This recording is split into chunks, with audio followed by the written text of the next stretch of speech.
আসসালামু আলাইকুম রহমতুল্লাহ। মুসলমান ভাইদেরকে দৃষ্টি আকর্ষণ করে বলছি যে এই যে দেখতেছেন এটা একটা স্পিকার,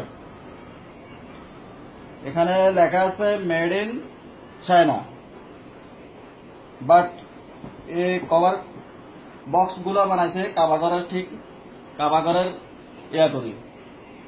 তো এখন কাবাগরের এটা যে করছে, এখন কেউ বলতেছে কোরআন তেলাওয়াত শোনার জন্য। তো সবাই কি কোরআন তেলাওয়াত শুনবে?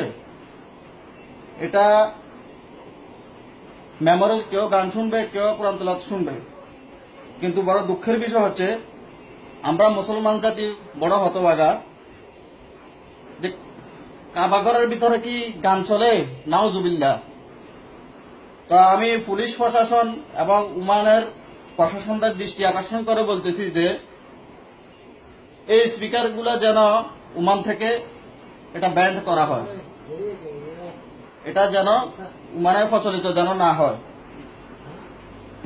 বিশেষ করে স্পিকারটা সে চালু করবে ঠিক আছে, কিন্তু কার্টুনটা সে কোথায় ফেলাইবে?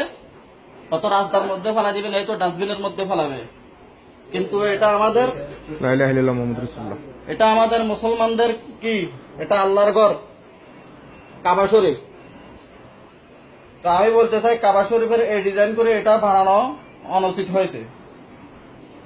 এখন আপনারা এটা বেশি বেশি করে শেয়ার করবেন যেন ওমানের পুলিশ প্রশাসনের দৃষ্টিতে পড়ে। আপনারা দেখেন এখানে দুইটা আছে,